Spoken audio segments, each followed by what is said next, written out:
Air yang keruh menggenangi dataran yang luas itu sampai sayup-sayup mata memandang. Pada sepetak tanah yang tinggi yang tak tergenang air, terdapat beberapa gubuk. Gubuk-gubuk itu seperti kapal menjelang karamnya. Hampir di tiap gubuk hanya berisi bangku-bangku kayu, meja yang kasar, lemari kecil, dan periuk besi yang diletakkan pada tungku tanah yang sudah hitam karena asap. Tetapi periuk-periuk besi itu dingin saja, dan tetap dingin berminggu-minggu, karena tak ada bahan bakar untuk memanasinya. Banjir telah menghanyutkan segalanya, dan hanya gubuk-gubuk inilah yang tinggal.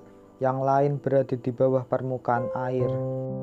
Juga gandum-gandum yang mereka tanam dan yang tak akan pernah bisa ditual.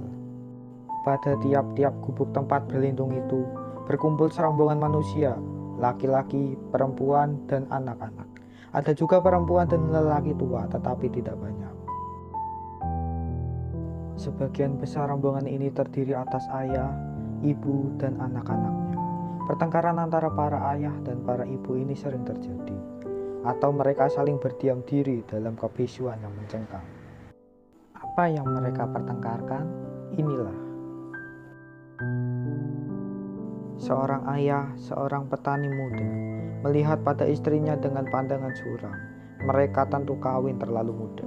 Karena walaupun kelima anak itu anak-anak mereka yang sulung belum lebih dari 8 tahun dan si ayah tidak akan melebihi umur 26 atau 27 dan si ibu lebih muda sedikit daripadanya. Si ayah walaupun sekarang sangat kurus dan berkulit kecoklat-coklatan masih punya sisa-sisa kekuatan. Dia semacam laki-laki seperti laki-laki di desa pada umumnya. Laki-laki yang mencintai sawahnya dan bangga atas tanah ladangnya dan gandumnya yang kuning keemasan karena hasil kerjaannya yang baik. Dia bangga akan semua ini karena semua ini merupakan buah kerjanya. Walaupun demikian, mereka selalu berhati-hati menghemat hasil jerih payah itu. Petani muda ini pendiam benar, bermuka keras tetapi menarik. Walaupun kini diliputi kesedihan, matanya yang sekarang penuh keputusasaan itu memancarkan kebijaksanaan hatinya. Istrinya tak berani menantangnya, hanya kadang-kadang mencuri pandangan diam-diam dan memalingkan mukanya cepat-cepat manakala pandangan mereka bertemu. Ibu muda ini bermuka cantik dan pipinya bulat seperti kebanyakan perempuan di dusun. Kakinya tidak diikat sebanyak perempuan Tiongkok kuno, dan badannya, kalau tidak terurus sekarang, berbentuk indah dan kuat. Tetapi matanya begitu muram dan rambutnya kusut karena tak tercecah sisir beberapa hari ini. Bibirnya kering dan biru, walaupun sebentar-sebentar diusap dengan lidah untuk membasahinya. Dia sibuk sendiri mengawasi anak-anaknya. 2 di antaranya tak pernah lepas dari sisinya. Yang satu mendekap ke dadanya yang kurus dan keriput. Walaupun demikian, makhluk kecil yang pucat itu senang menggayut pada susu ibunya. Walaupun susunya sudah kering, sekali-sekali dia merengek dengan lemah. Yang seorang, gadis kecil berumur 2 tahun, anak kurus yang dengan lemahnya membisu bersandar di lengan ibunya. Kalau salah seorang di antaranya keluar sedikit dan pergi ke tempat perbatasan air, si ibu akan berteriak menyuruhnya lekas kembali dan tidak akan puas sebelum semuanya anaknya ada di dekatnya. Tidak dibiarkan sekejap pun mereka lepas dari pandangannya, lebih-lebih kalau malam tiba. Dia hampir tak tidur sekejap pun dan semua anaknya selalu ada di sampingnya. Kadang-kadang dia terbangun lebih cepat meraba anaknya. Masih lengkap kan mereka berlima? Di mana anak gadis yang kecil? Ah, itu dia. Mereka di sini semuanya. Kalau si ayah banyak bergerak dan gelisah dalam tidurnya, dia akan menegur dengan kesal. Kenapa kau ini? Apa yang kurang? Kadang-kadang suaminya membentak dengan maki-makian yang pahit. Si ibu tahu kenapa ia membentaknya dan maki-makian itu tidak disahutnya sepatah kata pun. Hanya didekapnya anak-anaknya dan dihitung berkali-kali dalam gelap. Kalau pagi tiba, dia mencoba membuat kesibukan, seakan-akan masih banyak makanan yang harus disediakan. Dicicuknya air sungai yang dingin dan dicampur dengan macam-macam tumbuh-tumbuhan yang merambat dan sedikit tepung yang masih tertinggal. Dia berkata, ini cukup untuk menyantap berhari-hari. Dan dibaginya masakan itu sedemikian rupa, sehingga si ayah mendapat bagian yang terbanyak. Dan dia menyuruh diam kedua anaknya yang besar dengan pandangan tajam. Ketika mereka merengek-rengek karena kurang, sambil sebentar melihat suaminya yang memandang mereka dengan muram, sedih dan membisu. Bagiannya sendiri hanya sisa-sisa yang sangat sedikit, walaupun dia tampak bernafsu sekali memakannya, seakan-akan bagiannya sendiri juga banyak.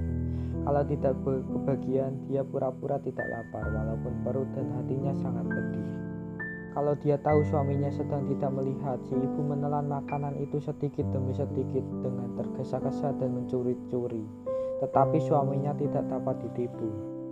Dia membentak kalau melihat apa yang dikerjakan istrinya itu dan berseru, "Aku tidak akan membiarkan kau kelaparan untuk membiarkan semua hidup ini."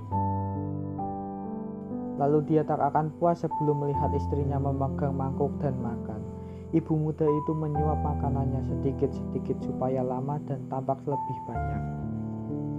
Namun, walau bagaimana dia berusaha, laki-laki itu tahu juga berapa sedikit persediaan mereka dan bagaimana anak-anaknya rewel karena kurang makan. Mereka tak selalu mau memperhatikan kemarahan ibunya. Kedua anak lelakinya yang besar kadang-kadang menolong. Perut mereka jadi kembung dan mereka hanya tahu makan dan tak bisa mengerti bagaimana air itu bisa datang dan menggenang seluruh pulau seperti itu, akan berusaha mencari jalan keluar. Si ayah pergi dan duduk di perbatasan genangan air dan menangkap tangannya pada telinga ketika anak-anaknya menangis.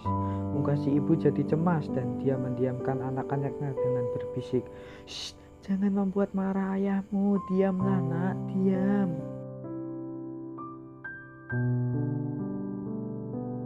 Melihat muka ibunya, mereka diam ketakutan, seperti ada bahaya walaupun tak tahu bahaya apa. Permusuhan yang diam-diam dan mengerikan itu berlangsung terus antara si ayah dan si ibu. Makin hari makin berkuranglah tepung dalam bakulnya, dan makanan yang sudah dimakan tak akan kembali lagi. Tiap malam si ibu menghitung anak-anaknya dalam kegelapan, menghitung dan menghitung. Tetapi ia tak dapat tidak tidur selamanya. Lalu datanglah malam itu, ketika si ibu yang kelaparan tertidur tanpa disadarinya. Tangannya lemas memeluk anak-anaknya. Dan dia tidak tahu ketika si ayah membangunkan dan berbisik kepada dua anak perempuan yang pendiam. Mereka menuruti ayahnya ke tempat yang agak jauh. Sebentar kemudian si ayah kembali dengan gemetar dan berbaring dalam gelap sendiri. Sekali dua kali ia mengeluh dalam-dalam. Tiap keluhan seperti dengusan kepedihan yang amat sangat. Menjelang fajar, si ibu terbangun tiba-tiba ketika ia sadar telah tertidur dengan tidak disadarinya. Kecemasan yang sangat tiba-tiba mencengkam hatinya. Dia lari ke arah suaminya, mencengkram lengannya dan berseru, "Kemana dua anak itu? Kemana?" Si ayah duduk menunduk ke kanan, lututnya dilipat ke atas dan kepalanya disembunyikan di antara lutut. Dia tidak menjawab sepatah kata pun. Ibu itu cemas dan marah sendiri. Dia menangis dan menggoyang-goyangkan pundak suaminya sambil berseru, "Aku ibunya, aku ibunya." Ceritanya membangunkan orang-orang di sekelilingnya, namun tak terdengar suara-suara yang sedang dipertengkarkan. Pertengkaran semacam ini terjadi di mana-mana. Tangis perempuan itu makin keras, tangis kepiluan yang menyayat. Dia berseru, "Dapatkah seorang ibu berbuat semacam ini?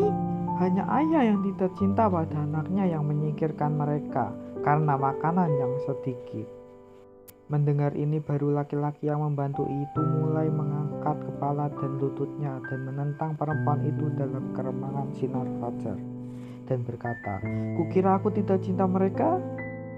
Lalu dipalingkannya mukanya dan sesudah sejenak dia berkata lagi, "Mereka telah mengakhiri kelaparannya." Tiba-tiba laki-laki itu menangis melihat mukanya yang sedih dan kuyu. Istrinya jadi terdiam.